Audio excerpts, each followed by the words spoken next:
नमस्कार, बहुत बहुत स्वागत है आप सभी का सुमन हिंदी क्लासेस में। आज की क्लास छंद पे होगी। सभी प्रश्न घटना चक्र से हैं। तो आज का पहला प्रश्न है, छंद शास्त्र के प्रणेता आचार्य माने जाते हैं तो कौन है? विकल्प में है पतंजलि, पिंगल, पाणिनि या फिर मनु। तो छंद शास्त्र के प्रणेता आचार्य पिंगल मुनि माने जाते हैं। तो इसका सही उत्तर हो जाएगा ऑप्शन बी, पिंगल। छंद का दूसरा नाम पिंगल है। पिंगलाचार्य ने छंद सूत्र में छंद का सुसंबद्ध वर्णन किया है। इसे छंद शास्त्र भी कहते हैं। छंद शास्त्र को ही पिंगल शास्त्र भी कहते हैं। छंद शास्त्र जो ग्रंथ है यह 8 अध्यायों का एक सूत्र ग्रंथ है। अग्नि पुराण में भी पिंगल पद्धति पर आधारित छंद शास्त्र का पूर्ण विवरण देखने को मिलता है। तो चलिए अगला प्रश्न देख लेते हैं। अगला प्रश्न है, इनमें से कौन सी छंद शास्त्र की प्रथम पुस्तक मानी जाती है? तो अभी हम लोगों ने देखा छंद सूत्र जो है छंद शास्त्र की प्रथम पुस्तक है। तो इसका सही उत्तर हो जाएगा ऑप्शन बी। अगला प्रश्न है, अपभ्रंश काव्य का सुप्रसिद्ध छंद कौन सा है? अपभ्रंश काव्य का बताना है तो विकल्प में है कड़वक, पद्दरी, रास या फिर ईहा। तो अपभ्रंश काव्य का सुप्रसिद्ध छंद जो कड़वक छंद है तो इसका सही उत्तर हो जाएगा ऑप्शन ए, कड़वक छंद। अगला प्रश्न है, अपभ्रंश काव्य के बहुप्रचलित छंदों में है पदझटिका, अरिल, कड़वक इत्यादि। ये सभी अपभ्रंश काव्य के छंद हैं। अगला प्रश्न है, निम्नलिखित में से कौन सा वर्णिक छंद नहीं है? वर्णिक छंद नहीं है तो विकल्प में है अरिल, बसंत तिलका, इंद्रवज्रा या फिर भुजंगी। वर्णिक छंद नहीं है तो इसका मतलब कि एक वर्णिक छंद से भिन्न है। तो इसका सही उत्तर हो जाएगा ऑप्शन ए, अरिल जो है मात्रिक छंद है। अगला प्रश्न है, और बाकी तीनों जो है वर्णिक छंद हैं, वसंत तिलका, इंद्रवज्रा और भुजंगी। अगला प्रश्न है, छंद में प्राय कितने चरण होते हैं? तो किसी भी छंद की प्रधान यति पर समाप्त होने वाली पूरी पंक्ति को उस छंद का चरण कहा जाता है। चरण को ही पद या पाद भी कहते हैं। साधारणतः छंद में 4 चरण होते हैं। कुछ छंदों में जो है 6 चरण होते हैं। तो इसका सही उत्तर हो जाएगा ऑप्शन डी हो जाएगा।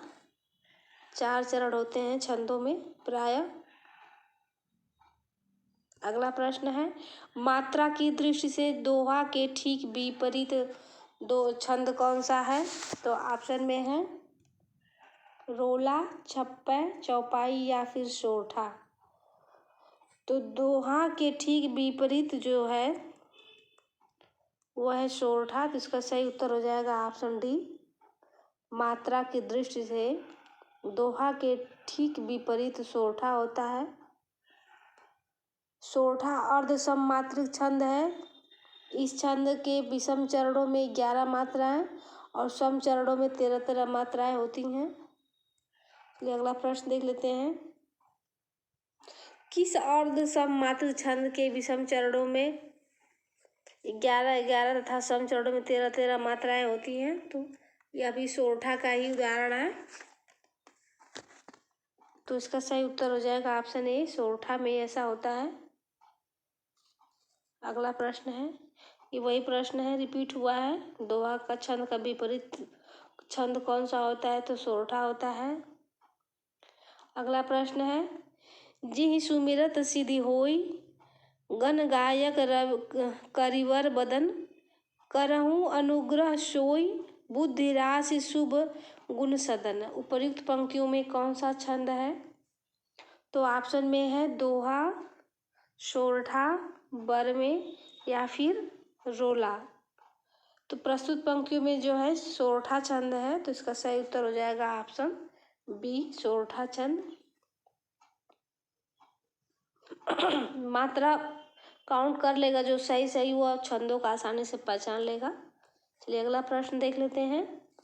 वह सब मात्रिक छंद जिसके प्रत्येक चरण में 24-24 मात्राएं हो तथा प्रत्येक चरण में 11वीं तथा 13वीं मात्रा पर यति हो, कौन सा छंद कहा जाएगा? तो विकल्प में है रोला, सोरठा, सवैया या फिर कवित्त। तो इसका सही उत्तर हो जाएगा ऑप्शन ए, रोला छंद होगा। ऑप्शन ए, रोला छंद। रोला सब मात्रिक छंद है। इसके प्रत्येक चरण में 24-24 मात्राएं होती हैं। इसके प्रत्येक चरण में 11 और 13 मात्राओं पर यति होती है।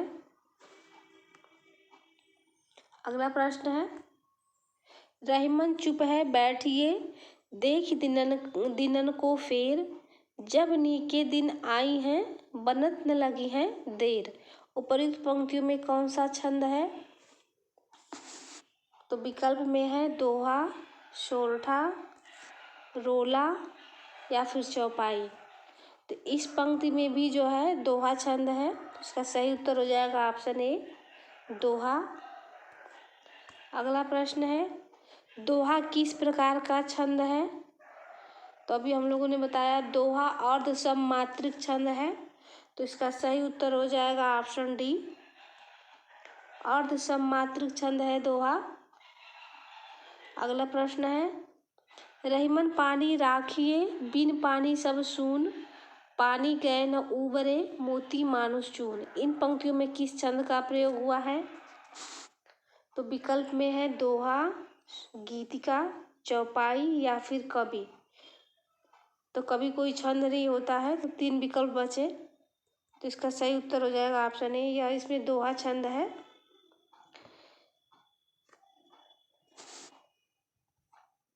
इसे मात्राओं गिना जाता है। इसमें 1 मात्रा, एक रहीमन में 4 मात्रा, पानी में भी 4 मात्रा है। इसमें 2 गुरु हैं, गुरु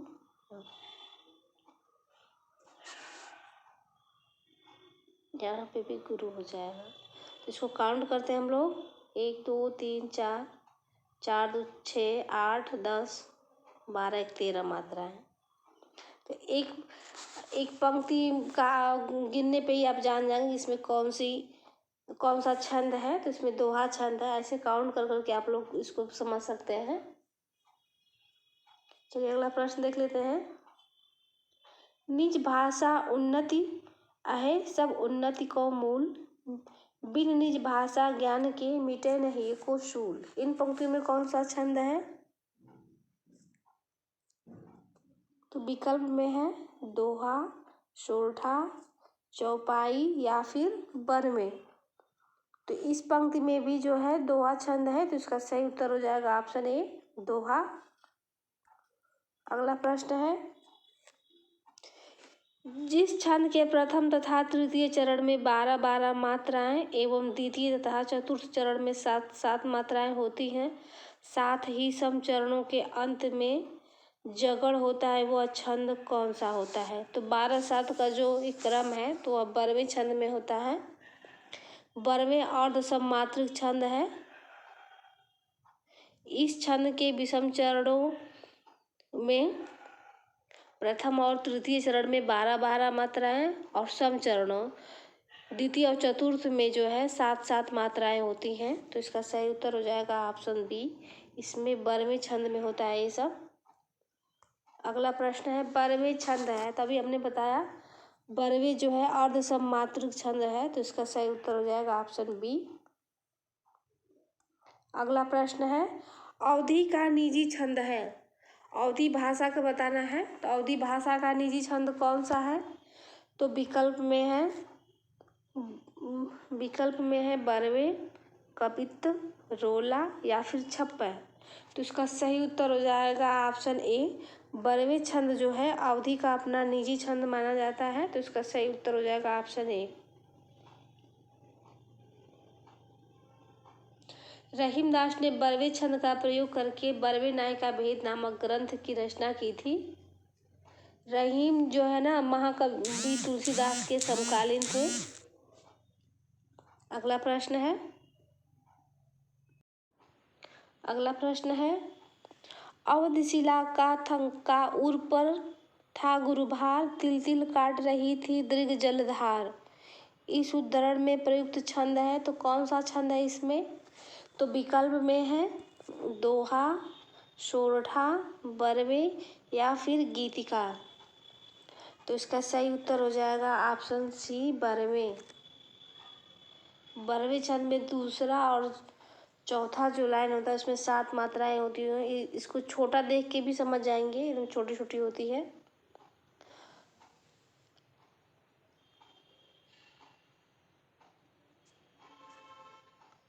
12 और 7, पहले पंक्ति में 12 मात्राएं होती हैं और दूसरे वाले में 7 मात्राएं हैं, तो इससे भी समझ में आ जाता है कि इसमें बरवे छंद है। अगला प्रश्न है, चौपाई के प्रत्येक चरण में मात्राएं होती हैं। तो चौपाई के प्रत्येक चरण में कितनी मात्राएं होती हैं? जो चौपाई जो है, चौपाई मात्रिक समछंद है। इसके प्रत्येक चरण में जो है 16 मात्राएं होती हैं। चौपाई के प्रत्येक चरण में 16 मात्राएं होती हैं, तो इसका सही उत्तर हो जाएगा ऑप्शन सी।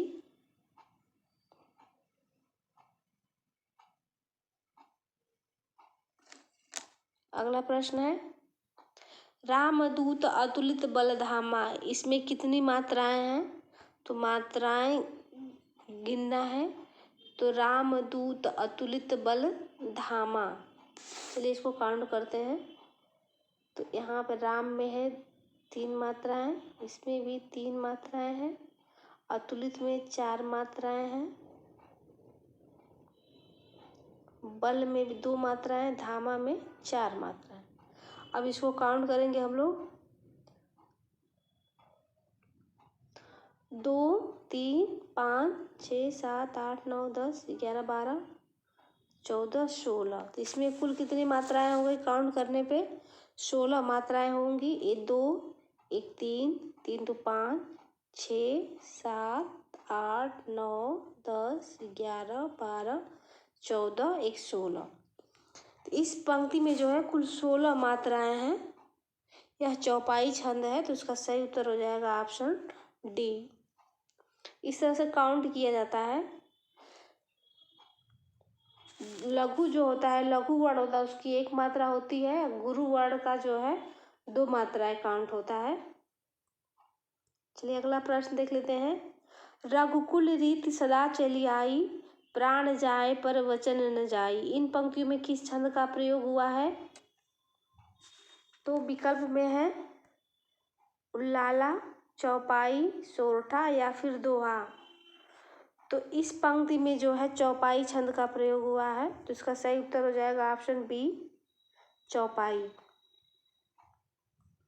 अगला प्रश्न है, मंगल भवन अमंगल हारी, द्रवहु सो दशरथ अजिर बिहारी। इन पंक्तियों में किस छंद का प्रयोग हुआ है? तो इसमें भी जो है चौपाई छंद का प्रयोग हुआ है। चौपाई के प्रत्येक चरण में 16 मात्राएं होती हैं और अंत में गुरु के बाद लघु नहीं होता है, अर्थात पाद के अंत में ऐसा लघु वर्ण न आवे जिसके पूर्व का वर्ण गुरु हो। तो इसका सही उत्तर हो जाएगा ऑप्शन बी, चौपाई। अगला प्रश्न है, मंगल करणी कलिमल हरणी, तुलसी कथा रघुनाथ की। उपयुक्त पंक्ति में कौन सा छंद है? तो विकल्प में है चौपाई, हरि गीतिका, रोला या फिर मालिनी। तो इस पंक्ति में जो है हरि गीतिका छंद है, तो इसका सही उत्तर हो जाएगा ऑप्शन बी, हरि गीतिका।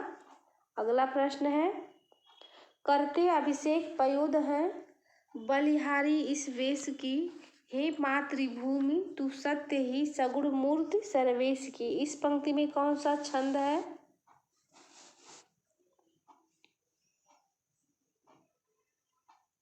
तो विकल्प में है दोहा, चौपाई, उल्लाला या फिर गीतिका।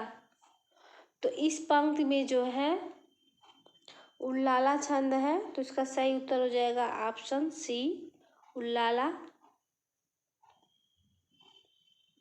उल्लाला अर्ध सममात्रिक छंद है। इसके विषम चरणों में 15-15 मात्राएं और सम चरणों में 13-13 मात्राएं होती हैं। अगला प्रश्न है, निम्न में से कौन वर्णिक छंद है? वर्णिक छंद बताना है। तो विकल्प में है दोहा, चौपाई, सवैया या फिर रोला। तो वर्णिक छंद है सवैया। इसमें जो है एक वर्णिक समृद्ध छंद है। वर्ण और मात्रा के विचार से छंद के 4 भेद होते हैं: वर्णिक छंद, मात्रिक छंद, वर्णिक वृत्त छंद और मुक्तक छंद। तो इसका सही उत्तर हो जाएगा ऑप्शन सी, सवैया छंद है इसमें। अगला प्रश्न है, वर्णिक छंदों में किसका विचार होता है? तो सीधे सीधे कभी कभी पूछ लेता है कि वर्णिक छंदों में किसका विचार होता है। तो वर्णिक छंदों में जो है वर्ण का विचार होता है। तो इसका ऑप्शन ए इसका राइट आंसर हो जाएगा। वर्णों की गणना होती है वर्णिक छंदों में। चलिए अगला प्रश्न देख लेते हैं, वर्णिक छंदों में गण कितने प्रकार के होते हैं? तो वर्णिक छंदों में जो है गण कितने प्रकार के होते हैं? तो गण कुल 8 होते हैं। तो गणों की 8 होते हैं। इसका उत्तर हो जाएगा सी। 3 वर्णों को मिलाकर एक गण बनता है। गणों की कुल संख्या 8 मानी गई है। इसे आसानी से याद करने का प्रसिद्ध सूत्र है यमाता राज भानसलगा। इस सूत्र में जो है प्रथम 8 गणों जिसमें यगड़, मगड़, तगड़, रगड़, जगड़, भगड़, नगड़, सगड़ के नाम आते हैं। अंतिम 2 वर्ण जो होते हैं ल और ग, छंद शास्त्र में दशाक्षर नाम से प्रसिद्ध है। वो जो लास्ट में स, ल और गा हैं, जो लघु और गुरु के प्रतीक हैं। स, लगा, तो ल और गा। चलिए अगला प्रश्न देख लेते हैं। ये सूत्र होता है जो इस तरह से य माता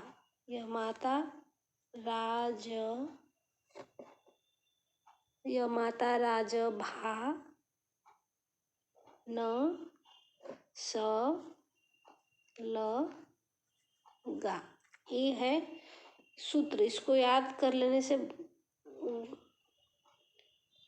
छंद पहचानने में बहुत आसानी होती है। तो ये 3 गणों 3 जो इसमें वर्ण को मिलाकर एक गण बनता है। जैसे य माता को लेके बन गया य गण, ये हो गया य गण। इसका जो निशान बनता है य गण का ऐसे बनेगा, लघु फिर गुरु फिर गुरु, ये इस तरह से बनता है। फिर मातारा लेके बनेगा ऐसे मातारा। तो यहाँ पे तीनों गुरु वर्ण होंगे यहाँ पे ऐसे। फिर ताराज लेके बनेगा यहाँ से तो, और यहाँ पे ऐसे बनेगा। इस तरह से बनता है, ये इसका सूत्र है। इसको डिटेल में पढ़ने से समझ में आएगा, ऐसे नहीं समझ में आएगा बताने पे। चलिए अगला प्रश्न देख लेते हैं, गणों की सही संख्या है? वही प्रश्न है, गणों की संख्या 8 होती है। अगला प्रश्न है, देखिए अब यहाँ पे वो सूत्र काम आएगा। तो कमला किस गण का उदाहरण है? तो ऑप्शन में दिया गया है सगड़, तगड़, जगड़ या फिर रगड़। तो कमला जो है ये सगड़ है। तो इसका सही उत्तर हो जाएगा ऑप्शन ए, सगड़।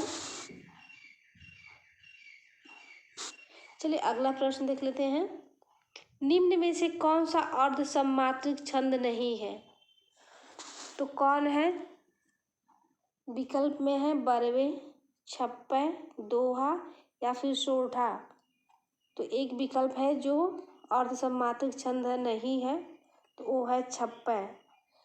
छप्पे जो है 2 छंदों से मिलकर बना है, यह मिश्र छंद है। रोला प्लस उल्लाला से मिलकर बना है छप्पे छंद। जबकि बरवे, दोहा तथा सोरठा अर्ध सममात्रिक छंद है। चलिए अगला प्रश्न देख लेते हैं। अगला प्रश्न है, निम्नलिखित में से कौन सा वर्णिक छंद है? तो वर्णिक छंद की पहचान करना है।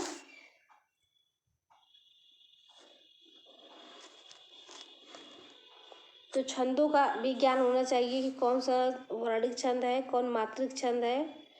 तो इसमें विकल्प में है छप्पे, सोरठा, उपेंद्र वज्रा या फिर रोला। यहाँ एक विकल्प है जो वर्णिक छंद है, वह है उपेंद्र वज्रा। तो इसका सही उत्तर हो जाएगा ऑप्शन सी।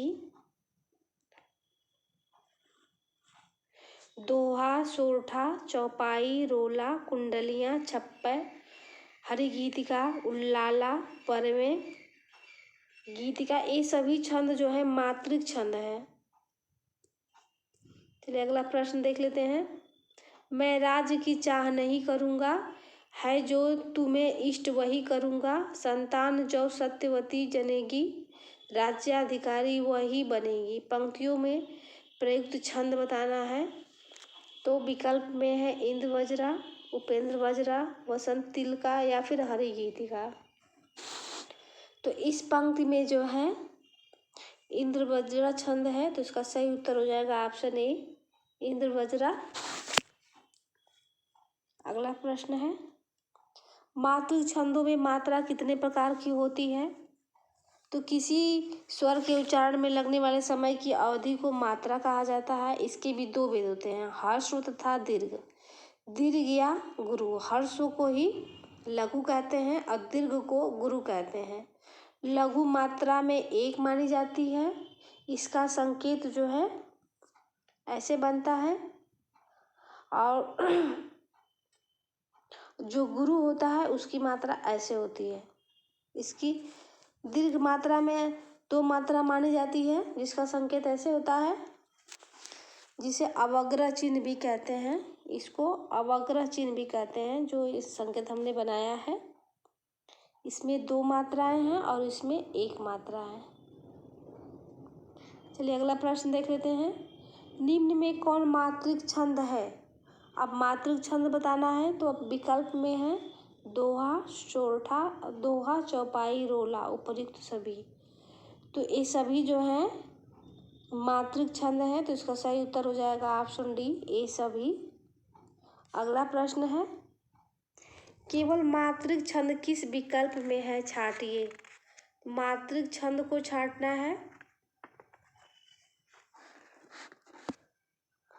तो विकल्प पढ़ना पड़ेगा पहले। इसमें दोहा है द्रुत विलंबित सवैया, सोरठा इंद्र वज्रा और मदाकांता, चौपाई दोहा रोला, मदाकांता सवैया और चौपाई।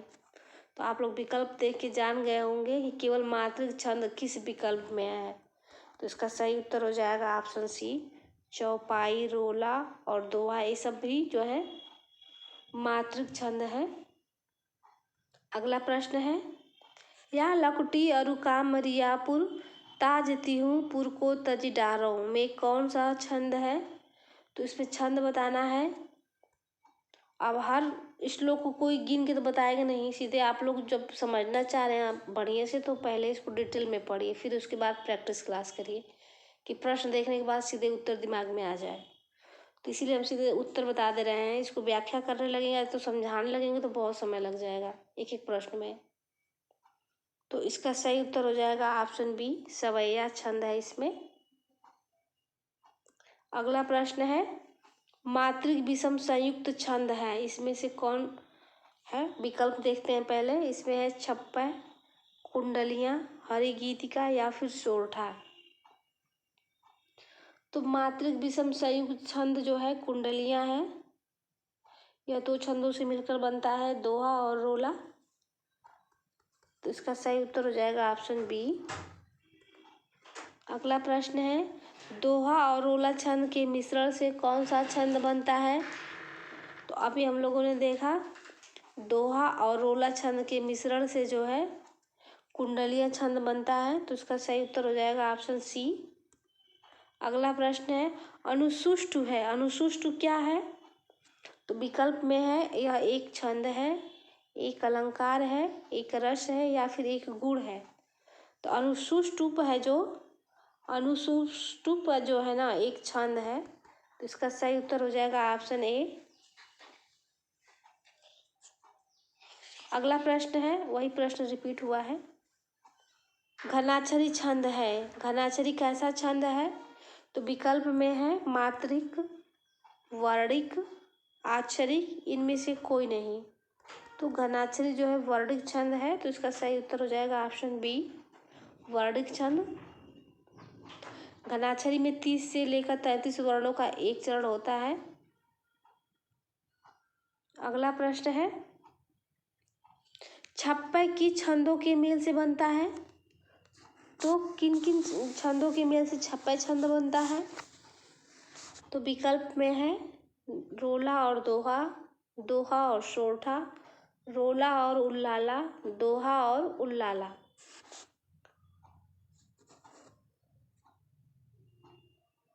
तो अभी हम लोग ने ऊपर देखा दोहा और रोला छंद के मिश्रण से जो है कुंडलिया छंद बना, और रोला और उल्लाला के मिलने से है छप्पय छंद बनता है। तो इसका सही उत्तर हो जाएगा ऑप्शन सी, रोला और उल्लाला दो छंदों को जोड़ के छप्पय छंद बनता है। अगला प्रश्न है, किस छंद में 4 से अधिक चरण होते हैं?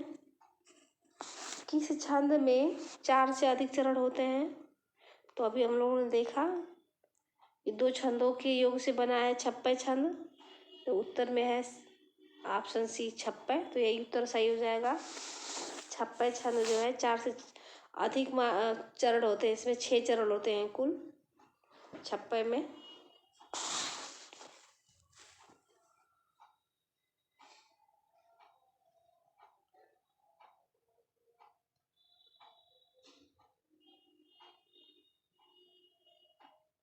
अगला प्रश्न है, दिवस का अवसान समीप था, गगन था कुछ लोहित हो चला, काव्य पंक्तियों में कौन सा वर्णिक छंद है? तो विकल्प में है द्रुत विलंबित, मालिनी, बसंत तिलका या फिर वंशस्थ। तो इस पंक्तियों में द्रुत विलंबित वर्णिक समृद्ध छंद है। इस छंद के प्रत्येक चरण में कुल 12 वर्ण होते हैं।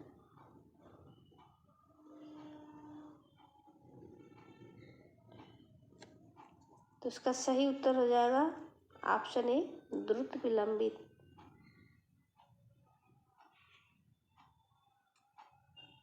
अगला प्रश्न है, निराला के अनुसार हिंदी में मुक्तक काव्य किस छंद की बुनियादी पर सफल हो सका?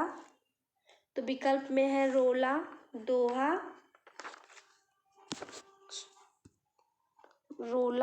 दोहा, चौपाई या फिर कवित्त। तो निराला के अनुसार बताना है। तो इसका सही उत्तर हो जाएगा ऑप्शन डी, कवित्त के निराला के अनुसार हिंदी में मुक्त काव्य किस छंद की बुनियाद पर सफल हो सका? तो वो है कवित्त। निराला जी कवित्त छंद को हिंदी का जातीय छंद मानते हैं। हिंदी में मुक्त काव्य कवित्त छंद की बुनियाद पर सफल हो सकता है। निराला के अनुसार यह छंद चिरकाल से इस जाति के कंठ का हार हो रहा है। यदि हिंदी का जाति छंद चुना जाए तो वह यही होगा, कवित्त। चलिए अगला प्रश्न देख लेते हैं। रामचरितमानस नामक महाकाव्य की रचना शैली है, तो किस शैली में हुई है रामचरितमानस की रचना? तो विकल्प में है दोहा चौपाई शैली, बैरवे शैली, मसनबी शैली या फिर उपर्युक्त सभी। तो रामचरितमानस नामक महाकाव्य की रचना जो है दोहा चौपाई शैली में की गई है। दोहा जो है अर्ध सममात्रिक छंद है, ये तो आप सभी लोगों को पता ही है। तो इसका सही उत्तर हो जाएगा ऑप्शन ए, रामचरितमानस दोहा चौपाई शैली में लिखी गई है। तो आज के लिए बस इतना ही, मिलते हैं नेक्स्ट वीडियो में, तब तक के लिए धन्यवाद।